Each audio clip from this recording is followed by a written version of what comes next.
Assalamualaikum warahmatullahi wabarakatuh. Hai teman-teman sekalian, bagaimana kabarnya?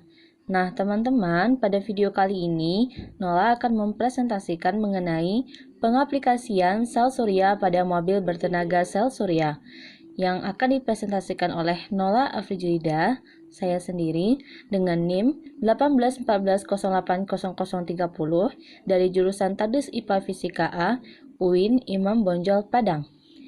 Nah, dengan dosen pembimbing Dr. Hajah Prima Aswina SSI MSc dan Ibu Adelia Alfama Zamista MPD pada mata kuliah Seminar Fisika. Nah, teman-teman sekalian, pokok pembahasan kita pada kali ini ada 5. Yang pertama ialah pengertian sel surya atau panel surya. Yang kedua ialah komponen-komponen pada mobil bertenaga sel surya. Yang ketiga, cara merancang sel surya pada mobil bertenaga sel surya. Yang keempat, cara kerja sel surya pada mobil bertenaga sel surya. Dan yang kelima, kelebihan dan kekurangan mobil bertenaga sel surya. Baiklah teman-teman sekalian, kita akan masuk pada pokok pembahasan yang pertama, yaitu pengertian sel surya atau panel surya.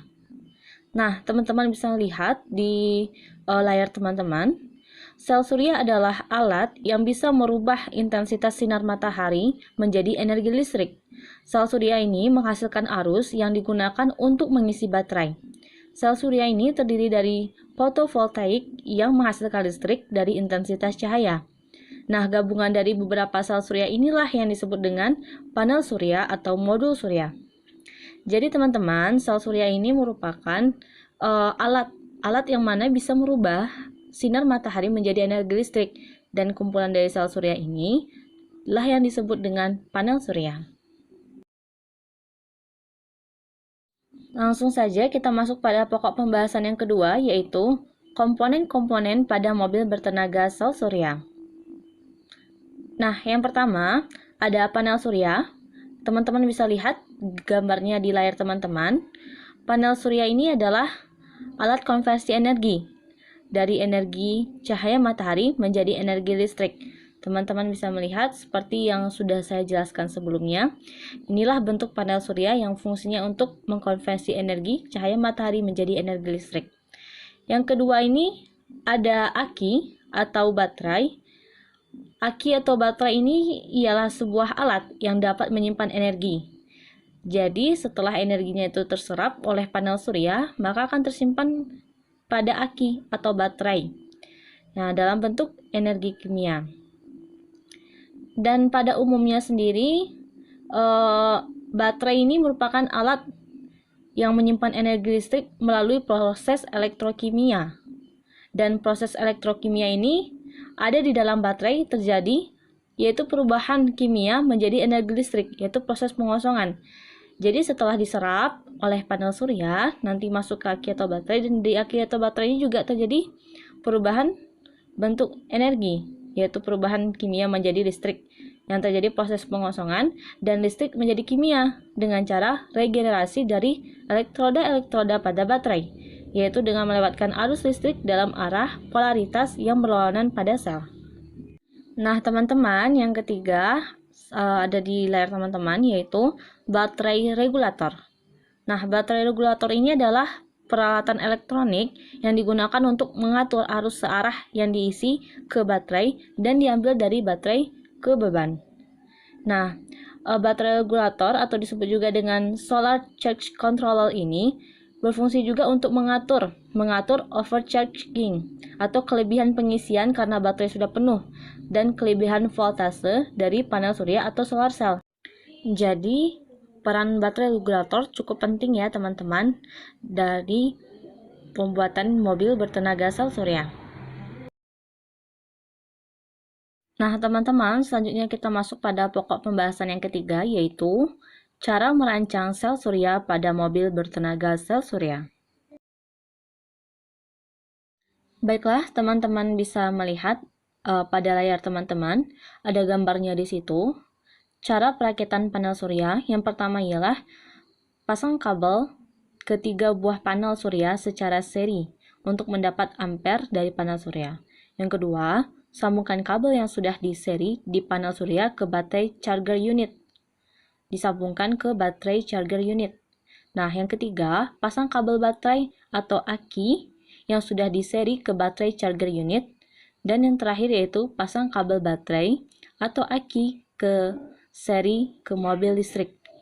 Pasang kabel baterai atau aki yang diseri ke mobil listrik. Nah, teman-teman, dalam perancangan panel surya ini pada mobil bertenaga sel surya, ada beberapa hal yang perlu juga kita perhatikan. Yang pertama, yaitu dalam pemasangan panel surya pada mobil bertenaga sel surya ini, yang harus dilihat adalah cahayanya atau intensitas radiasi matahari agar bisa mengenai panel surya. Sehingga panel surya itu dapat bekerja secara maksimal untuk menyerap sinar matahari yang datang. Jadi harus disesuaikan dengan arah atau intensitas dari cahaya matahari ya teman-teman.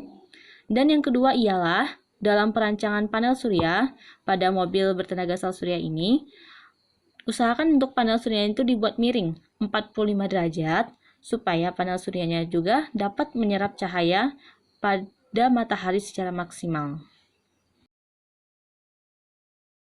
Nah, teman-teman, sekarang kita akan masuk pada pokok pembahasan yang keempat, yaitu cara kerja sel surya pada mobil bertenaga sel surya.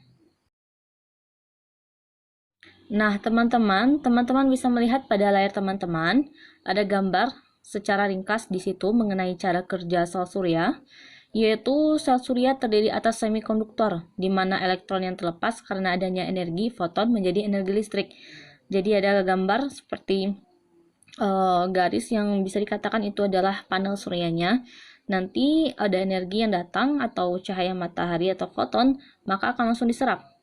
Dan untuk lebih jelasnya lagi, teman-teman bisa melihat bahwa modul atau panel surya ini dijemur pada terik matahari.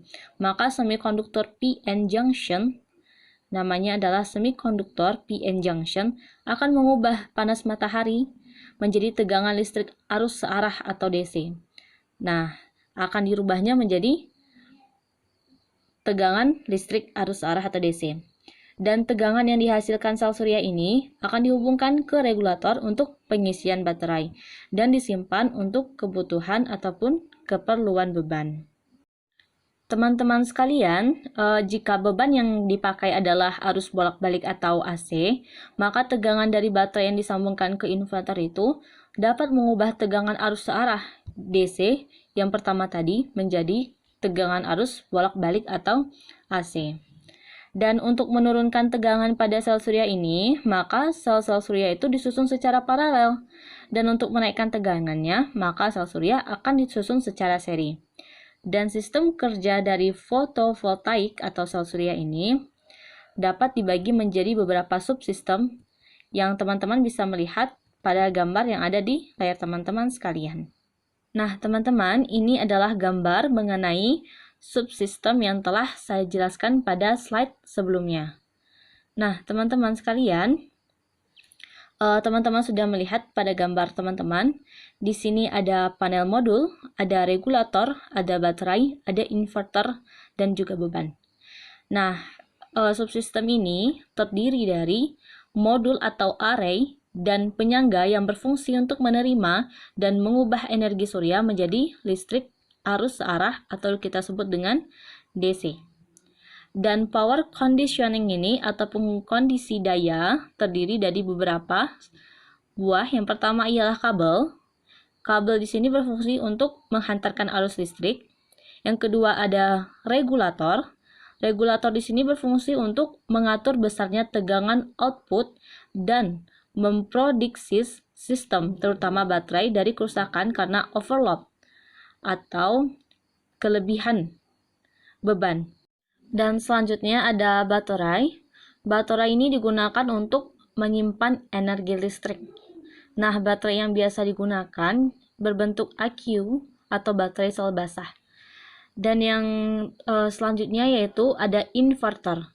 Inverter inilah yang mengubah listrik DC menjadi AC. Dan inverter ini digunakan bila beban menggunakan sistem AC.